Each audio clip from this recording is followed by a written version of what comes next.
Have you ever wondered how the nuclear weapons that shape our world politics came into existence? The story begins in the throes of the Second World War, a time of immense tension and global conflict. The birth of nuclear weapons is deeply intertwined with a top-secret project known as the Manhattan Project. Spearheaded by the United States with the support of the United Kingdom and Canada, this massive undertaking brought together some of the finest scientific minds of the time. Among them were key figures like Robert Oppenheimer, Richard Feynman, and Niels Bohr, who were tasked with the seemingly impossible: to harness the destructive power of the atom. After years of relentless work and billions of dollars spent, their efforts culminated in the summer of 1945 with a successful test known as the Trinity. This was the world's first glimpse of a nuclear explosion, a terrifying display of power that would forever alter the course of history. Thus, in the midst of World War II, the first nuclear weapon was born, changing warfare and world politics forever. With the Trinity test's success, the atomic age dawned, and it was not long before the destructive power of these weapons was unleashed. The world was forever changed in August of 1945 when the United States dropped 2 atomic bombs on the Japanese cities of Hiroshima and Nagasaki. The toll was chilling, with an estimated 200,000 lives lost, the majority of whom were civilians. The devastation was unlike anything the world had seen before. In an instant, the cities were reduced to rubble, and the survivors were left to grapple with the aftermath. In the blink of an eye, families were torn apart, homes were destroyed, and livelihoods were lost. The sights and sounds of that fateful day are still etched in the memories of the survivors, a haunting reminder of the destructive power of nuclear weapons. But the devastation didn't stop there. In the days, weeks, and months that followed, tens of thousands more succumbed to the effects of radiation sickness. Symptoms ranged from nausea and vomiting to hair loss and severe burns. In the years that followed, countless others developed cancers and other diseases linked to radiation exposure.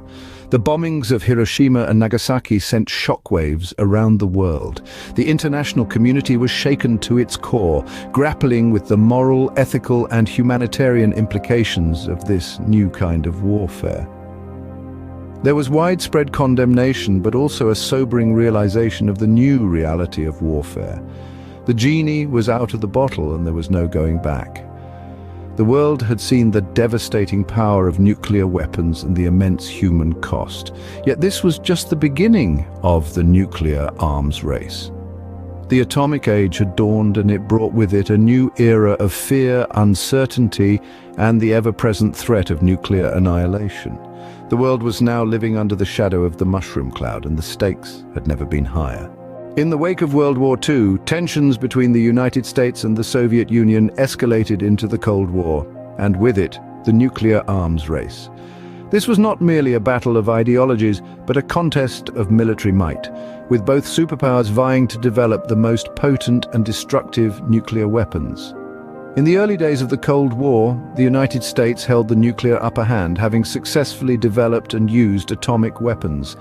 But by the mid-1940s, the Soviet Union had caught up, detonating their first atomic bomb, codenamed First Lightning, in 1949. This marked the beginning of a relentless and dangerous race.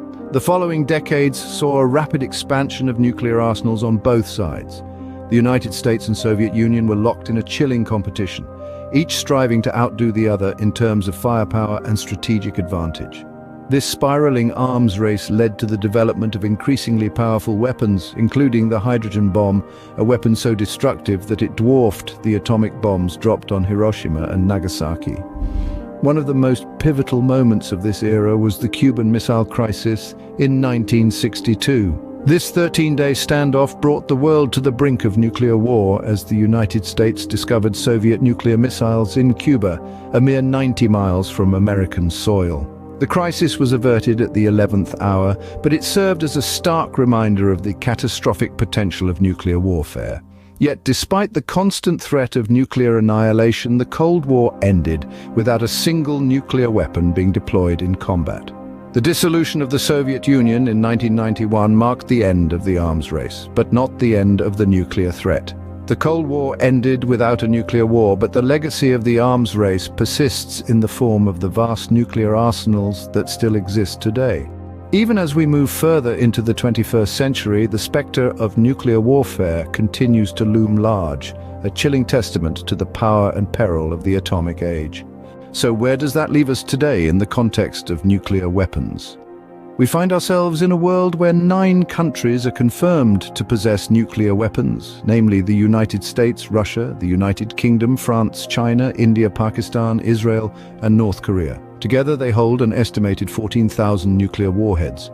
This number, while staggering, is considerably less than at the height of the Cold War, signaling some progress in nuclear disarmament. However, the existence of even a single nuclear weapon presents a significant threat. A miscalculation, an accident, or a rogue state could trigger a nuclear catastrophe. The destructive power of these weapons is immense, far beyond any conventional weapon. The fallout, both literal and metaphorical, would be catastrophic, affecting generations to come. In response to this ongoing threat, the international community has taken steps to control the spread and reduce the number of nuclear weapons. A key example is the Treaty on the Non-Proliferation of Nuclear Weapons. It aims to prevent the spread of nuclear weapons and promote disarmament. More than 190 countries have signed this treaty, making it one of the most universally supported treaties in history. Yet despite these efforts, the nuclear threat persists. The delicate balance of power maintained by nuclear deterrence is a precarious one. It's a high-stakes game of chess with the fate of humanity hanging in the balance. While the world has avoided nuclear war since World War II, the existence of these weapons continues to shape international relations and pose a threat to humanity. What does the future hold for nuclear weapons? As we gaze into the crystal ball of speculation, we can't ignore the impact of technological advancements. They may contribute to the development of more sophisticated, but hopefully safer weapons. Political tensions, too, will continue to shape the nuclear narrative. However, let's not discount the power of disarmament efforts, which could potentially lead to a world free of nuclear threats.